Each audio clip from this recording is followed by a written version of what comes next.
Jones, it's Cypher.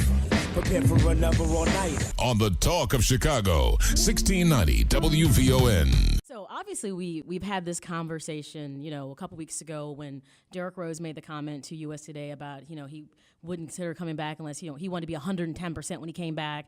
And then, you had the comments from his brother / manager Reggie Rose about, what the Bulls haven't done to get better with Derrick's return. And a lot of people kind of, scratched their heads and was like, well, if Derrick Rose doesn't come back, then it's fine. He just doesn't come back this season. But what if you had different information that sources that are close to the organization have pretty much said, it's known, the doctors cleared Derrick Rose that he could return 7 weeks ago to the team. It's not a what if for the record. Right, no, he's been cleared. Yes, he was cleared yes. 7 weeks ago that he could get back on the court and play basketball. Now, we've obviously seen in January he went back to practice without, contact. Then February rolled into, practices with contact, 5-on-5s, as you saw him tonight sitting on the bench with the team. But they said part of what is going into the delay of his return is that he is so freaked out about this injury that he's seeing an in-house psychologist to manage this. Now, what's interesting is when I told people months ago that Derrick Rose had some what I felt were anxiety and depression issues because he was just a bit over the top. He was frequently crying. People were like, oh, no, you're just, everybody doesn't have an issue. I'm like, no, he's struggling with some things here. How do you now feel knowing that he could right now, technically, be on the court? And does it mean he was dishonest when he said he couldn't dunk? Because remember, that was part of the conversation that I can't dunk. Well, you wouldn't have been cleared 7 weeks ago. 2 months ago. If you couldn't dunk.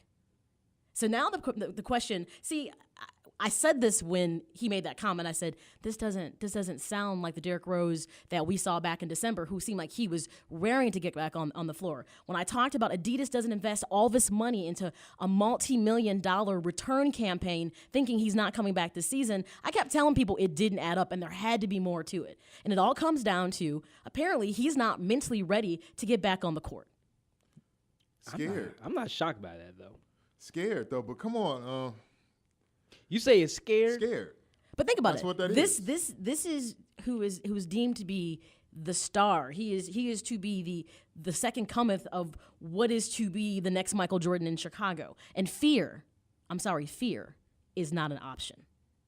What other athlete has this been applied to of that magnitude, of that stature, to where they're scared to come back after rehabbing an injury? Can you name anybody? The only athlete that I know that came out publicly and said that he was seeking just some help. Some counseling. Counseling. There you go. Counseling is what I was looking for. It was probably A-Rod. He needs counseling. That's not a good comparison. No. I said publicly he came out and said that he was actually seeking some counseling. And he needs a lot of it. That could be a whole bunch of, because this goes beyond just injury. He's got a whole bunch of stuff. No, you don't find too many athletes, I think, will come out and say, like, yes, although he has not come out and say this is something that you heard, come out and say, like, I need to talk to someone because I'm trying to get over this fear of coming back, or I'm trying to get over this injury. Well, because no one's going to accept that, Demons. No one's going to accept you saying, I'm ready to come back, but I'm just feeling a little sensitive right now about coming. No one, excuse me, $1 million man, $90 million Adidas contract man. You need to get on the court and start balling, because right now your team needs you to pull this together. Here's a reality, and everybody knows this. If the Bulls make the playoffs, and they should, no one has large expectations that they're going to go far with. They're not going to do anything with or without Derrick Rose. Let's just be honest. Miami has pretty much got this locked up. Yep. Short of LeBron James having an injury or something major happening to that core of that team. 2 to 3 go down. Right. The Heat is going to repeat. Bottom line. But it still doesn't mean that he shouldn't be on the floor playing basketball. This reflects very negatively on that young man. Very. I wouldn't go that far. Negatively. I wouldn't go that far. As far as on the court stuff, yes, it does. Dude, I'm gonna tell you something right now.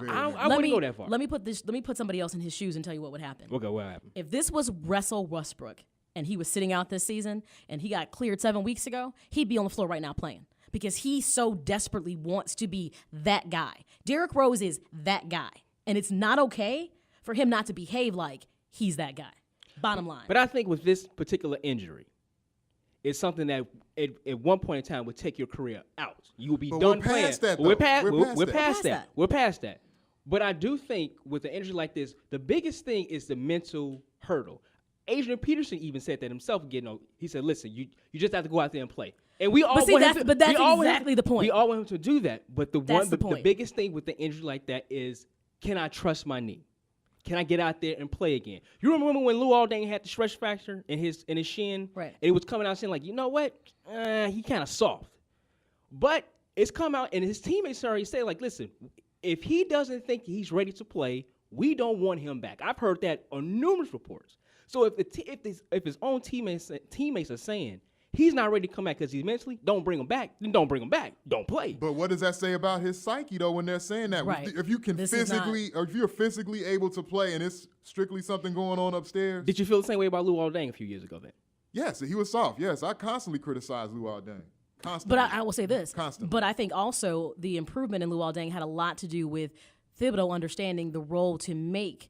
Stop making Lou Aldang was number 1 or a 2. He was more comfortable in a 3 role. He got on the floor with the second unit, and that's where he excelled. Someone putting him in the right role is why I think you saw much more improved play from Lou Aldang. Bottom line, outside of just injury, I think it was about finding the right role for him.